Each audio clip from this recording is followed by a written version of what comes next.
Let's look at one more variation of the transportation problem.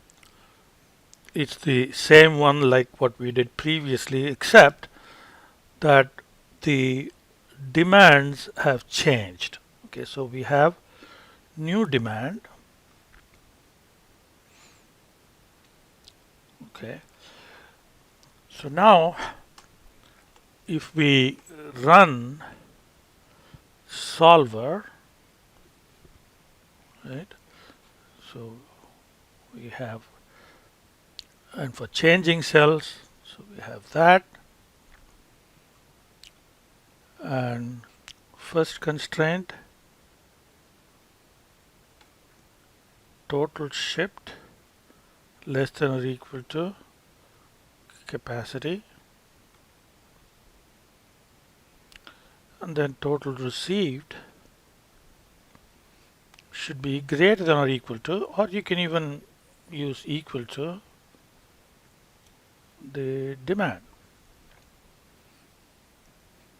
And we have non-negative simplex method, and you solve and you get infeasible. And the reason for that is that the new demand now, the total of the new demand exceeds the capacity. So let's look at, so I added these three rows now. So let's sum the demand. So the new demand sums to 1600, and capacity has not changed, so the capacity is 1550. So the demand exceeds 1550, and that's the reason why solver was not able to find a solution, because there is no way of satisfying this constraint and still be less than or equal to capacity. So in that case, we have to change the model a little bit and still be able to get a feasible solution. So capacity shortage here is the total demand minus total capacity. So there is a shortage of 50 units. So now we're going to add one row here, home, insert row, and we'll call that shortage. Okay.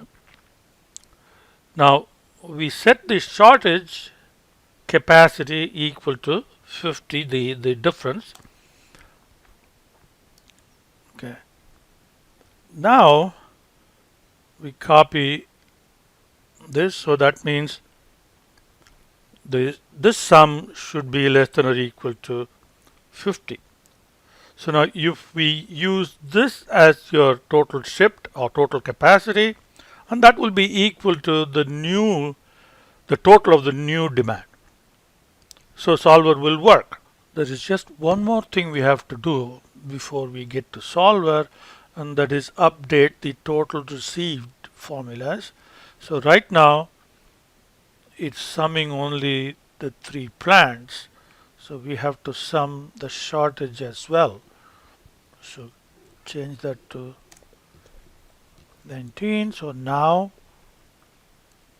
the three plants that represent legitimate transportation and the shortage, if the shortage is assigned to region 1, is also included. Now that formula needs to be copied over. Now we are ready to go into solver.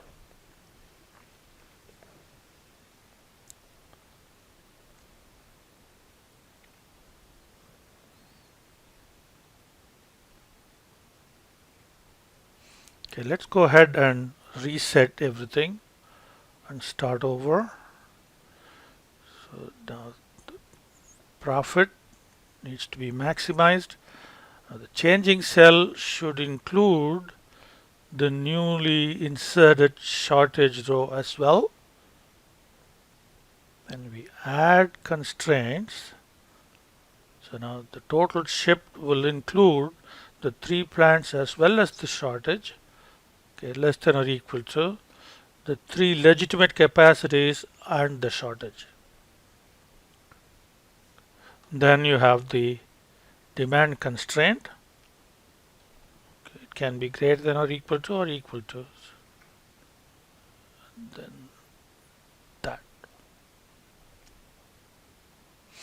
So now simplex LP, non-negative, so everything is set. Click solve.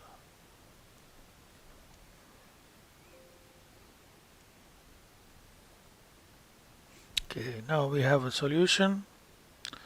Now the way to interpret the solution is to understand that the demand was 1600, but the total capacity was only 1550.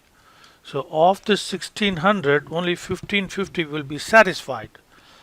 So somewhere in the new demand, 50 units are not going to be satisfied.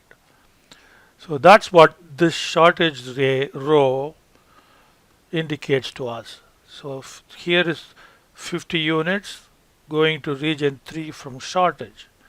So that means of this 300 new demand for region 3, only 250 will be satisfied from plant 2 and 50 will not be satisfied. So the row represented by shortage is actually not a legitimate capacity. It is a phantom capacity.